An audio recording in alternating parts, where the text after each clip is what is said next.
Hello students, welcome to genius coaching classes शादुल शहर। आज अपने टॉपिक करने जा रहे हैं ह्यूमन डाइजेस्टिव सिस्टम। तो ह्यूमन डाइजेस्टिव सिस्टम में पढ़ने से पहले मैं आपको बता दूं कि हमें पता होना चाहिए कि सिस्टम किसे कहते हैं। तो सिस्टम वो चीज़ होती है कि देखो, जितने भी मान लो कि आपने कोई भी फूड पार्टिकल खाया, तो फूड पार्टिकल ऐसे नॉर्मल अगर अपने जनरल बात करें कौन कौन से हैं, क्या क्या खाते हो आप, तो देखिए अगर अपने बात करें उसके अंदर सिंपल सबसे ज्यादा जो हम खाते हैं रोटी हो गई,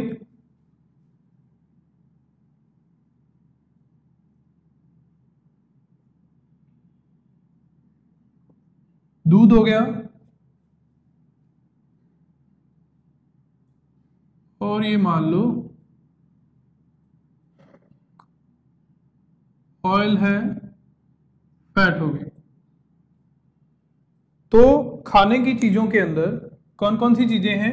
रोटी है, दूध है, फैट है। तो इससे जो हमें मिल रहा है कि जो हम रोटी खा रहे हैं, रोटी से हमें क्या मिल रहा है? कार्बोहाइड्रेट।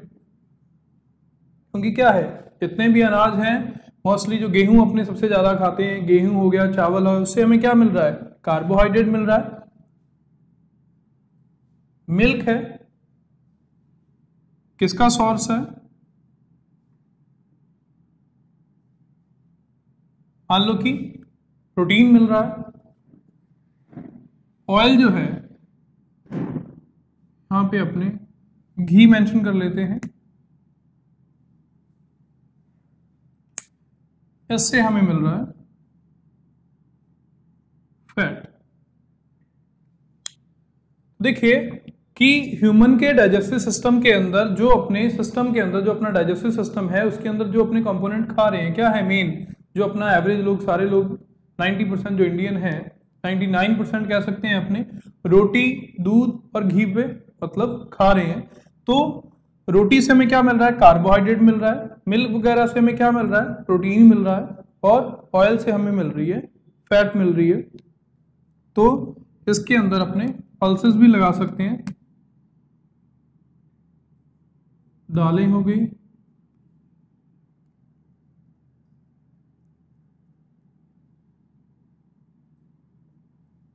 ठीक है जी।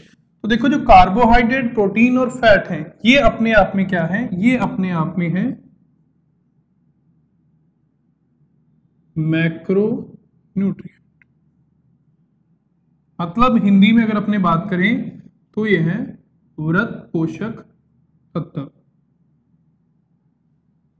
तो कार्बोहाइड्रेट, प्रोटीन और फैट क्या है? मैक्रो न्यूट्रिएंट हैं। अगर मैक्रो न्यूट्रिएंट की बात करें तो मैक्रो न्यूट्रिएंट वो होते हैं जो अगर डाइजेस्टिव सिस्टम में जाएंगे तो इनको डाइजेस्ट करने के लिए क्या करना पड़ेगा? इसको माइक्रो न्यूट्रिएंट्स में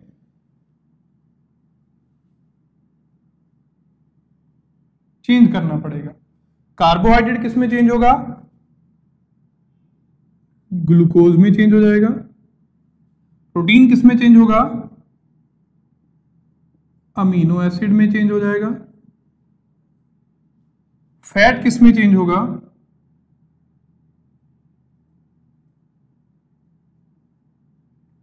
fatty acid.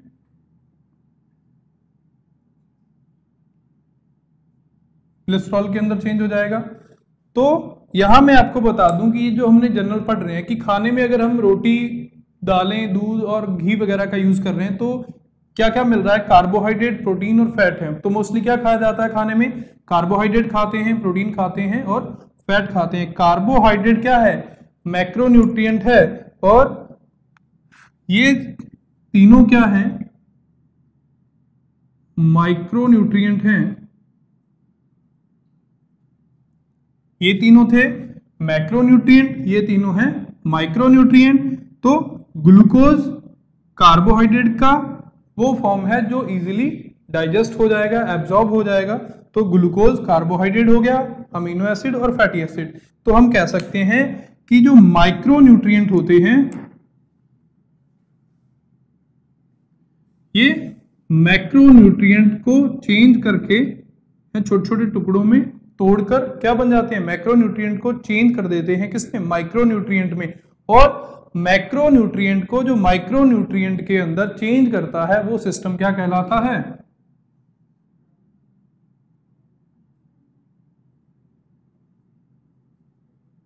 Digestive system. Clear कि ये जो मैंने आपको एक बेसिक चीज बताई, इसके अंदर अपने को एक ही बात याद रखनी है कि डाइजेस्टिव सिस्टम क्या है, जो मैक्रोन्यूट्रिएंट को किसमें, माइक्रोन्यूट्रिएंट के अंदर चेंज कर देता है, वो क्या कहलाता है, डाइजेस्टिव सिस्टम। अगर अपने सिस्टम की बात करें तो सिस्टम वो चीज होती है जिसके अंदर बहुत सारे ऑर्गन आते हैं। जैसे अगर अपने आगे डिटेल में देखेंगे, एलिमेंट्री कैनाल है, डाइजेस्टिव ग्लैंड है, उसके अंदर एलिमेंट्री कैनाल के अंदर भी बहुत सारे, माउथ हो गया, इसोफेगस होगी, स्टमक होगी, ये सारी की सारी जो चीजें हैं, मतलब जितने भी ये ऑर्गन हैं, मतलब बहुत सारे ग्रुप अगर मिलकर काम करते हैं और मैक्रोन्यूट्रिएंट को माइक्रो में चेंज करते हैं तो वो एक सिस्टम बना देते हैं, उसको हम डाइजेस्टिव सिस्टम कहते हैं। तो सीधी सी बात है कि बहुत सारे ग्रुप मिलकर या बहुत सारे ऑर्गन मिलकर जब एक काम करते हैं तो इसको हम क्या बोल देते हैं, सिस्टम बोल देते हैं। ये हो गया डाइजेस्टिव सिस्टम का। तो आप इसको थोड़ा सा बेसिक के लिए, हाँ, कार्बोहाइड्रेट को ग्लूकोज में कौन चेंज करता है, प्रोटीन को अमीनो एसिड में कौन चेंज करता है, फैट को फैटी एसिड और ग्लिसरॉल्डिहाइड के अंदर कौन चेंज करता है, ये अपने जब आपको फिजियोलॉजी ऑफ डाइजेशन बताएंगे तो उसके अंदर डिटेल में मैं आपको बता दूंगा। ये तो एक जनरल बात हो गई। अब अपने चलते हैं ह्यूमन डाइजेस्टिव सिस्टम के, थोड़ी डिटेल देखते हैं। तो स्टूडेंट्स अपने देखते हैं ह्यूमन डाइजेस्टिव सिस्टम को, आगे इसका फ्लो चार्ट बना के देखते हैं जिससे हमें इजीली समझ आ जाए कि जो ह्यूमन डाइजेस्टिव सिस्टम है वो कितने पार्ट्स में आगे डिवाइड करके पढ़ा जाएगा। ह्यूमन डाइजेस्टिव सिस्टम के अगर अंदर अपने बात करें तो मेन है alimentary canal, alimentary canal. Human digestive system is consist of two parts, alimentary canal and digestive gland. तो ह्यूमन डाइजेस्टिव सिस्टम को अपने दो पार्ट्स के अंदर डिवाइड करके उसका एक फ्लो चार्ट बना के जिससे हमें इजीली समझ आ जाए, एलिमेंट्री कैनाल और डाइजेस्टिव ग्लैंड के अंदर अपने इसको डिवाइड कर दिया। अब जो एलिमेंट्री कैनाल है, alimentary canal is consist of, तो इसके जो पार्ट हैं उसकी अपने बात करते हैं। तो एलिमेंट्री कैनाल एक ह्यूमन डाइजेस्टिव सिस्टम के अंदर जो एलिमेंट्री कैनाल है वो कहां से लेकर कहां तक फैली रहती है, तो उसकी अपनी बात कर लेते हैं। तो ये माउथ से लेकर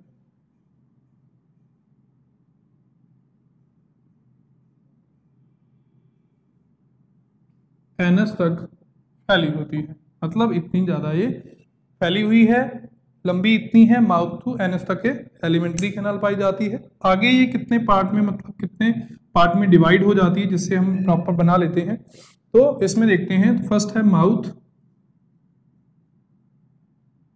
सेकंड इज ओइसोफेगस,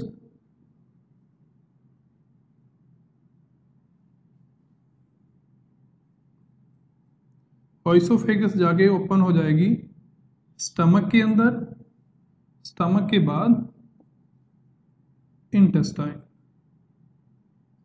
तो हम कह सकते हैं alimentary canal is consist of mouth, oesophagus, stomach and intestine.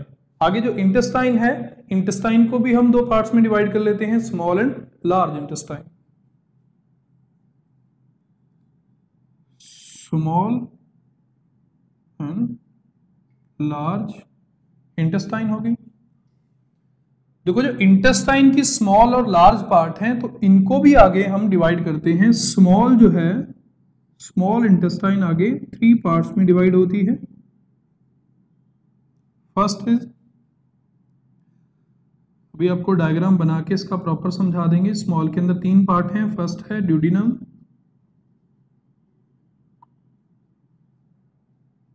Second is jejunum और थर्ड इज इलियम। तो 3 पार्ट हैं। लार्ज के भी 3 पार्ट हैं। कौन कौन से होंगे? फर्स्ट इज होगा सीकम, सेकंड कॉलन, थर्ड है रेक्टम। तो लार्ज का है caecum, colon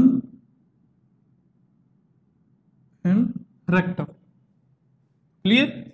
small intestine divided into 3 parts, duodenum, jejunum and ilium. देखो जो स्मॉल इंटेस्टाइन है, स्मॉल इंटेस्टाइन का सबसे बड़ा पार्ट होता है इलियम। सबसे बड़ा पार्ट कौन सा है? इलियम। तो स्मॉल इंटेस्टाइन को हम क्या कह सकते हैं? इस नाम से भी जाना जाता है कि स्मॉल इंटेस्टाइन इलियम के नाम से भी जानी जाती है। तो अगर आपने कभी भी इलियम लिखा हुआ आता है तो आप कैसे उसमें समझ लेना कि ilium is the part of small intestine. And जो लार्ज इंटेस्टाइन का सबसे बड़ा पोर्शन है वो कौन सा होता है? वो कॉलन होता है। तो लार्ज इंटेस्टाइन का दूसरा नाम कॉलन से भी हम कह सकते हैं कि कॉलन का दूसरा नाम लार्ज इंटेस्टाइन, या लार्ज इंटेस्टाइन का दूसरा नाम क्या है? कॉलन। तो ये इंटेस्टाइन के पोर्शन होगी, इसकी डिटेल अपने आगे पढ़ेंगे। अब इसके बाद देखो ये जो हम ह्यूमन डाइजेस्टिव सिस्टम बना रहे हैं ये उसका एक फ्लो चार्ट है। अब इसमें मैं आपको बता दूं कि एक बात आती है कि ह्यूमन डाइजेस्टिव जो सिस्टम होता है उसका मेन जो फंक्शन होता है वो फंक्शन क्या है।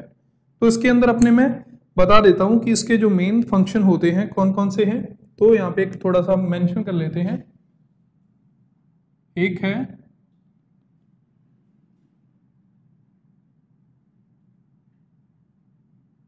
इंजेशन।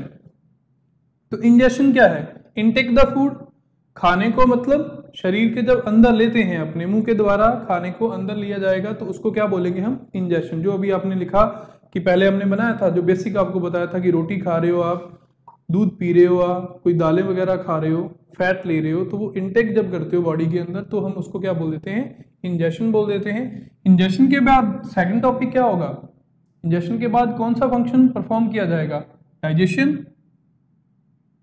तो उसके बाद हम पढ़ेंगे डाइजेशन। तो डाइजेशन में क्या किया जाएगा? डाइजेशन में किया जाएगा कि जो मैक्रोन्यूट्रिएंट हैं, जो स्टार्टिंग में मैंने आपको बताया था, जो मैक्रोन्यूट्रिएंट वृत्त पोषक तत्व थे उसको किस में तोड़ा जाएगा? उसको सूक्ष्म पोषक तत्वों में तोड़ा जाएगा, उसको माइक्रोन्यूट्रिएंट में चेंज किया जाएगा। तो वो किसके अंदर होगा? वो क्या होगा? डाइजेशन या पाचन के अंदर। ये इंजेशन हिंदी मीडियम वाले बच्चों के लिए याद रखना, इंजेशन होता है अंतर्ग्रहण, डाइजेशन होता है पाचन। और थर्ड उसके बाद जो होगा, अब वो खाना क्या होगा? अब खाना जो है डाइजेस्ट हो चुका है, अब उसके बाद आएगा एब्जॉर्प्शन। तो ये क्या होगा? एब्जॉर्प्शन होगा अवशोषण, कि जो खाना पच चुका है अब उसको एब्जॉर्ब किया जाएगा खाने को। उसके बाद है एसिमिलेशन। देखो ये जो एसिमिलेशन वाला जो पार्ट है, स्वांगीकरण जिसको बोलते हैं, ये फंक्शन नहीं है डाइजेस्टिव सिस्टम का। इसको लिख लिया हमने एसिमिलेशन। देखो एसिमिलेशन के अंदर क्या हो रहा है कि जो डाइजेशन का काम तो है सिर्फ खाने का डाइजेस्ट करना। अब इसमें क्या है कि मान लो कि ये कोई फूड पार्टिकल है। अब फूड पार्टिकल सबसे पहले क्या होगा? ये इंजेशन में चला गया। इंजेशन के बाद क्या है? जो डाइजेशन होगा, डाइजेशन में इसको क्या किया जाएगा? एक मैक्रोन्यूट्रिएंट था, इसको माइक्रो में चेंज कर लिया, छोटे छोटे पार्टिकल में चेंज कर लिया। अब क्या होगा? अब ये इसके अंदर चेंज हो गया। अब ये किस में जाएगा? ये जाएगा एब्जॉर्प्शन में। एब्जॉर्प्शन के अंदर क्या हो गया? एब्जॉर्प्शन के अंदर ये एब्जॉर्ब हो गया।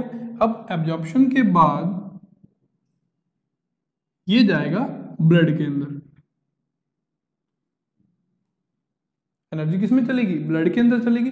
अब ब्लड से जो मैनी सेल हैं, बहुत सारी अलग अलग टाइप की जो सेल्स होती हैं, वो इसको जो खाने को जो एब्जॉर्ब किया है, जो एनर्जी है, उसको अपने किसी भी काम के अंदर यूज कर सकती हैं। तो वो होगा एसिमिलेशन। मान लो कि किसी सेल ने कोई माइटोकॉन्ड्रिया की फॉर्मेशन करनी है, कुछ भी करना है, वो सारे का सारा एसिमिलेशन में हो गया। तो मैं जनरल आपको बता दूं कि ये मेनली फंक्शन नहीं होता ह्यूमन डाइजेस्टिव सिस्टम का, लेकिन पढ़ा जाता है डाइजेस्टिव सिस्टम के अंदर एसिमिलेशन। तो उसके बाद इसके अंदर लास्ट जो फंक्शन होता है वो होता है इजेशन का, कि खाना जो डाइजेस्ट हो गया, जितना भी डाइजेस्ट होना था वो खाना डाइजेस्ट हो गया। जो अनडाइजेस्टिव फूड होता है वो बॉडी से बाहर कर दिया जाता है उसको क्या बोलते हैं, उसको बोलते हैं इजेशन। तो ये मेन अंतर्ग्रहण, पाचन, अवशोषण, स्वांगीकरण और बहिर्करण या इजेशन, ये इसके मेन ह्यूमन डाइजेस्टिव सिस्टम के फंक्शन के अंदर आ गए। अब ये अपने फ्लो चार्ट अच्छे से देख लेना है। इसके अंदर कोई भी प्रॉब्लम आए, आपको कोई भी क्वेश्चन हो आपका, तो वो हमें आप कमेंट बॉक्स के अंदर नीचे पूछ सकते हैं। कॉन्टैक्ट नंबर दिया गया है, कॉल कर सकते हैं। अब आपको बताते हैं कि ये जो आपने एलिमेंट्री कैनाल बनाई माउथ से लेकर इंटेस्टाइन, इंटेस्टाइन के बाद यहाँ पे रेक्टम, क्योंकि कहाँ तक फैला रहता है, माउथ टू एनस, तो माउथ टू एनस तक प्रॉपर अपने एक डायग्राम बना के आपको एक्सप्लेन करते हैं, जिसमें आपको और अच्छे से समझ आ जाएगा। तो अपने डायग्राम बनाना सीखते हैं, तो यही बना देते हैं अपने। थोड़ा सा ये वाला जो पोर्शन है ये मैं आपको यहाँ से हटा देता हूँ थोड़ा। माउथ और इसोफेगस का आप ध्यान रखना, यहाँ से मैंने रिमूव किए हैं। तो देखिए जी, डायग्राम बनाना सीखना है आपको कि एक प्रॉपर ह्यूमन डाइजेस्टिव सिस्टम का डायग्राम अपने कैसे बनाना है। देखो डायग्राम, कई स्टूडेंट्स होते हैं जिनको हेजिटेशन होती है कि वो डायग्राम प्रॉपर नहीं बना सकते, ड्राइंग अच्छी नहीं है, तो उसमें आपको घबराने की जरूरत नहीं है। मैं आपको बनाना सिखा रहा हूँ ह्यूमन का डाइजेस्टिव सिस्टम आप कैसे ड्रॉ कर सकते हैं। देखिए इजी स्टेप के अंदर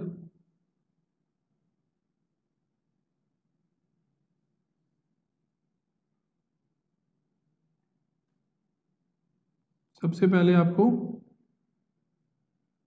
प्रॉपर एक हेड बना लेना है।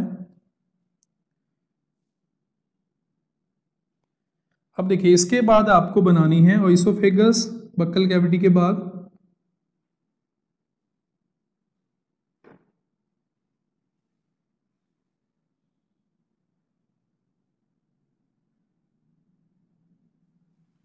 ये हो गया, प्रॉपर हेड हो गया, माउथ हो गया, ये बक्कल कैविटी के बाद में आपको डिटेल बताऊंगा। बक्कल कैविटी के बाद होती हुई ईसोफेगस आ गई। ओइसोफेगस के बाद आपको बनाना है, क्या था, हाँ मैं आपको लिख देता हूँ। वो स्टार्टिंग में था माउथ, माउथ के बाद था ओइसोफेगस। तो देखो जी, माउथ ये रहा, सेकंड है ओइसोफेगस,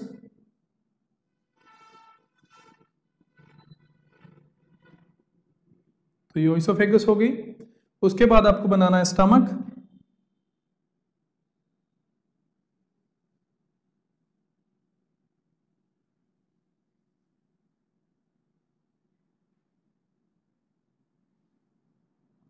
तो यहां आपने बना देना है स्टमक, बना दिया। देखो नीट के अंदर क्वेश्चन पूछा जाता है कि स्टमक की जो शेप होती है वो कैसी होती है, तो ये जो स्टमक है वो होता है, इसके ब्रैकेट में मैं आपको लिख दूंगा, स्टमक होता है जे शेप का, जे शेप, क्लियर। ये स्टमक है जो जे शेप का होता है। अब देखो स्टमक के बाद यहां से, स्टमक के बाद इंटेस्टाइन स्टार्ट हो जाएगी। इंटेस्टाइन स्टार्ट होने के बाद स्मॉल और लार्ज इंटेस्टाइन रहेगी। स्मॉल के आगे अपने 3 पार्ट बनाने हैं और लार्ज कितने, 3 पार्ट बनाने हैं। इंटेस्टाइन का पोर्शन कंप्लीट हो जाएगा। तो यहां से अपने बनाते हैं इंटेस्टाइन, ये ड्यूडिनम हो गई,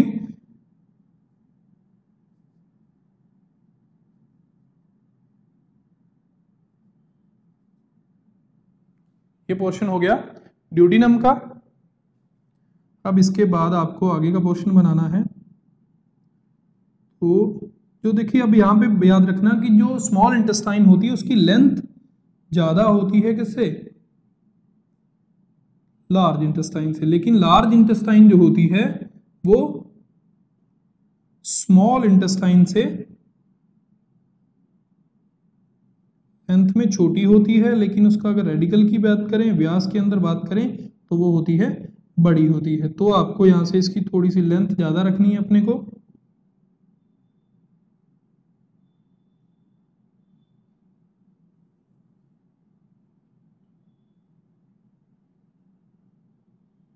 ठीक है जी, ये अपनी स्मॉल इंटेस्टाइन मान लो कंप्लीट होती है। तो स्मॉल इंटेस्टाइन के बाद यहाँ पे एक वॉर्म लाइक स्ट्रक्चर होती है जिसको अपेंडिक्स बोलते हैं। क्या ये वाली अपेंडिक्स है। और इसके बाद चलो आपको इस मार्कर से मैं बना देता हूं कि इसके बाद शुरू हो जाती है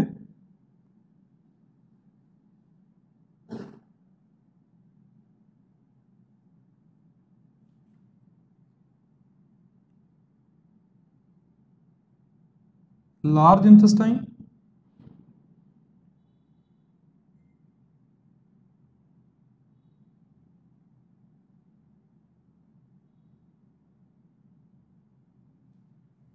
क्लियर। तो ये हमने स्मॉल और लार्ज इंटेस्टाइन दोनों बना दी। तब इसको आगे आके अपने थोड़ा लेबल कर लेते हैं। स्मॉल इंटेस्टाइन के कितने पार्ट थे? 3 और लार्ज के भी 3 थे, तो इसको लेबल करते हैं। देखो स्टमक के बाद इंटेस्टाइन स्टार्ट होगी। इंटेस्टाइन का फर्स्ट पार्ट आ गया स्मॉल इंटेस्टाइन का ड्यूडिनम। ड्यूडिनम के बाद, ड्यूडिनम की शेप अगर कोई पूछता है क्वेश्चन के तो ये होती है सी शेप।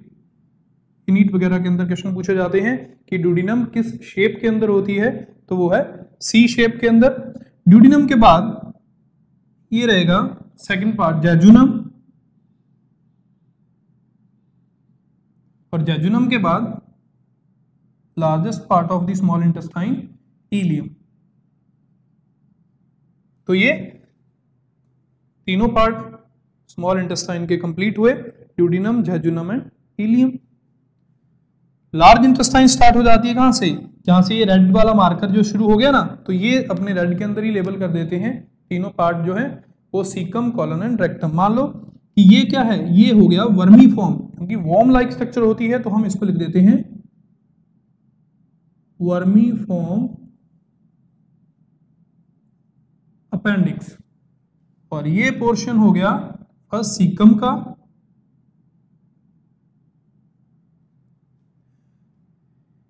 कॉलन, क्योंकि देखो सीकम कम होता है, कॉलन बड़ा पार्ट होता है, और ये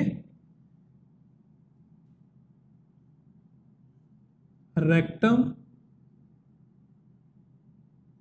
एनल कैनाल, और ये आ गई एनस। देखिए प्रॉपर मैंने एक फ्लो चार्ट बना दिया है। फ्लो चार्ट में आपको दिख रहा है माउथ, हमने बात की थी कि एलिमेंट्री कैनाल कितनी, कहां से कहां तक है, माउथ टू एनस है, और इसकी लेंथ होती है प्रॉपर एलिमेंट्री कैनाल से 8 to 9 मीटर। कितनी है? 8 से 9 मीटर लंबी है। तो माउथ से स्टार्ट हुई, देखो इसोफेगस जिससे भी ये कंसिस्ट हुई है एलिमेंट्री कैनाल, और oesophagus, mouth, oesophagus, stomach, intestine, तो ये सारे पार्ट आ जाएंगे। तो माउथ आ गया, ऑइसोफेगस आ गई, स्टमक आ गया, ड्यूडिनम, यहाँ ड्यूडिनम क्या है, सी शेप है। फिर जेजुनम, जेजुनम के बाद हमने बात की इलियम की, इलियम के बाद लार्ज इंटेस्टाइन स्टार्ट हो जाती है, अपेंडिक्स, अपेंडिक्स के बाद सीकम, सीकम के बाद कॉलन, कॉलन के बाद रेक्टम, रेक्टम के बाद एनल कैनाल, और एक एनस। ये एक हमने जो अभी तक पढ़ा ह्यूमन के डाइजेस्टिव सिस्टम जिससे वो कंसिस्ट हुआ, प्रॉपर हमने उसका एक प्रॉपर डायग्राम बना लिया। अब इसके बाद हमें यहां पे हमने लिखी थी डाइजेस्टिव ग्लैंड के बारे में बात की थी।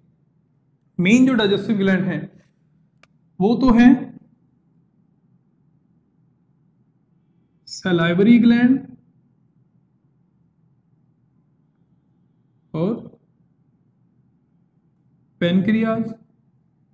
अब उसके बाद बहुत सारे ऑर्गन आते हैं जो एज ए ग्लैंड भी काम करते हैं, वो सलाइवरी ग्लैंड और मेन तो पेनक्रियाज ही है, डाइजेस्टिव ग्लैंड है। लेकिन और भी बहुत सारी ग्लैंड हैं जो अपने जितने भी जूसेस वगैरह हैं जो डाइजेशन के अंदर हेल्प करते हैं वो सिक्रीट करती हैं और अपने इस खाने के अंदर फूड पार्टिकल्स के अंदर मिलाती रहती हैं। वो भी हम बनाने, देखो इसके अंदर आपको कुछ मिसिंग लग रहा होगा, तो क्या मिसिंग है वो अपने बना रहे हैं। देखिए एक तो यहाँ पे लीवर नहीं है, तो हम यहाँ पे लीवर बना देते हैं।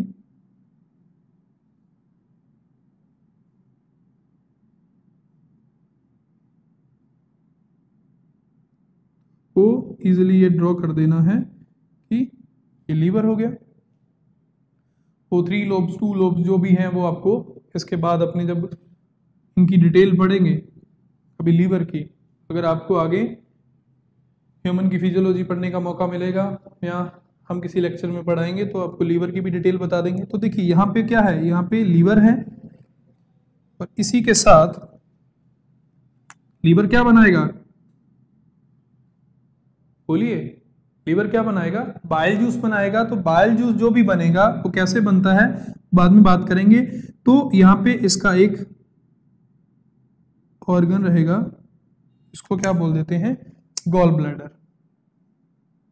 ये जितना भी बाइल जूस बनाएगा किसमें रखेगा, गॉल ब्लैडर के अंदर रखेगा। और गॉल ब्लैडर आगे उसको इंटेस्टाइन में मिलाता रहेगा फूड के अंदर। ये लीवर है, ये गॉल ब्लैडर आ गया, ये उसकी डक्ट हो गई, और यहाँ पे एक और ऑर्गन बनाना है अपने को, पैनक्रियाज, जिसको अग्नाशय बोलते हैं।